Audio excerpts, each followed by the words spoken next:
Lesson number 10 exercise 3.3 question number 1 and question number 6 को solve करते हैं। ये बड़ा आसान है, इसको देखें।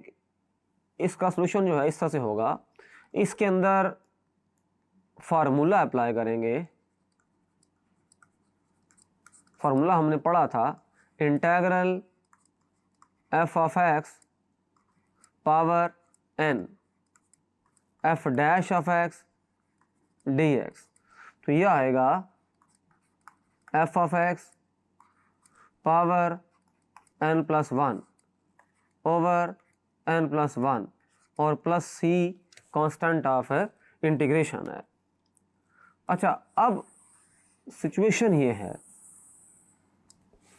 कि मैं इसको इस तरह लिखूंगा, इंटेग्रल -2x है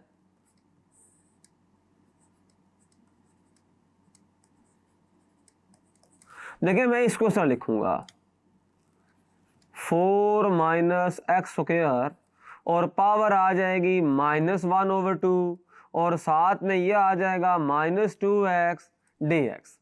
क्योंकि ये नीचे था, स्क्वायर रूट में था, ऊपर आ गया, पावर होगी -1/2।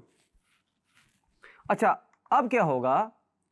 अब बेसिकली ज़रा गौर किया जाए तो ये बन गया 4 माइनस एक्स स्क्वायर पावर -1/2 और ये आ गया डेरिवेटिव ऑफ है 4 माइनस एक्स स्क्वायर dx। क्योंकि आप ये बात जानते हैं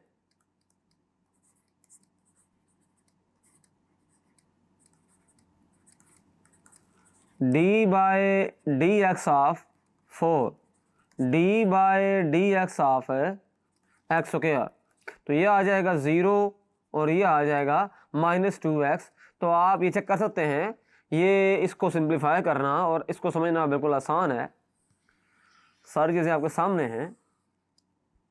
तो बहरहाल ये तो फार्मूला बन गया, तो ये सिंपल हो जाएगा 4 minus x square power -1/2 plus 1 over -1/2 plus 1 और plus C constant of integration आ गया। वो जो ये वाली फॉर्म हमने लगाई, जो फार्मूला लिखा हुआ है, फंक्शन पावर एन, साथ में उसका डेरिवेटिव और साथ में dx। ये सिंपल है। तो इसको फर्दर सिंप्लीफाई कर कैसे लिखेंगे? 4 माइनस एक्स स्क्वायर पावर आ जाएगी 1/2 प्लस सी और ये आ गया 2 square root of 4 minus x square plus C. ये इसका आंसर आ गया। तो ये बिल्कुल सिंपल क्वेश्चन था। अच्छा, ये वाला क्वेश्चन जो है ये भी इस तरह ही होगा। ये देखें, ये फंक्शन है, साथ पावर है, तो वही फॉर्मूला लगाएंगे इसके अंदर भी, लेकिन इसको 2 से मल्टीप्लाई डिवाइड करना पड़ेगा। इससे पहले हमने किया था 1/2 इंटेग्रल। अच्छा, इसको ऐसा करते हैं, ऊपर ले जाते हैं एक्स स्क्वायर 2bx प्लस सी।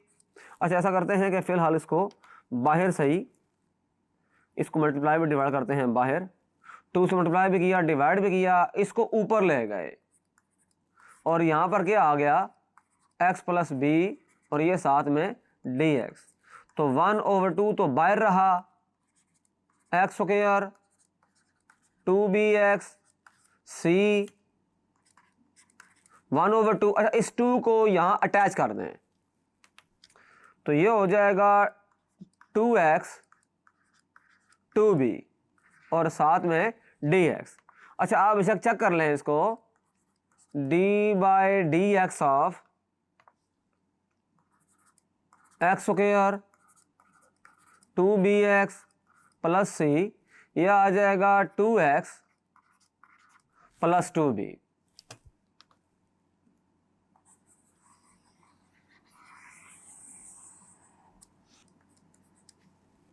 तो ये बड़ा सिंपल हो जाएगा, एक्स स्क्वायर 2bx प्लस सी पावर -1/2 प्लस 1 -1/2 प्लस 1। और आप देख रहे हैं कि यहाँ पर 1/2 पहले से मौजूद था और c कांस्टेंट ऑफ है इंटीग्रेशन। तो आप देख रहे हैं कि ये चीज़ हमारे पास क्या बनेगी 1/2। अच्छा ऊपर पावर रह जाएगी सिर्फ 1/2।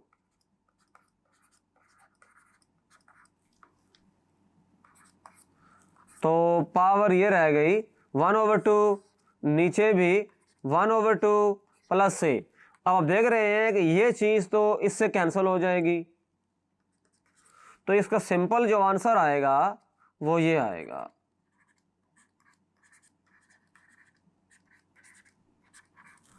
प्लस सी कह दें या के कह दें, बेहतर है कि इसको के कह दिया जाए क्योंकि सी ऑलरेडी इन्वॉल्व हो रहा है इसके अंदर।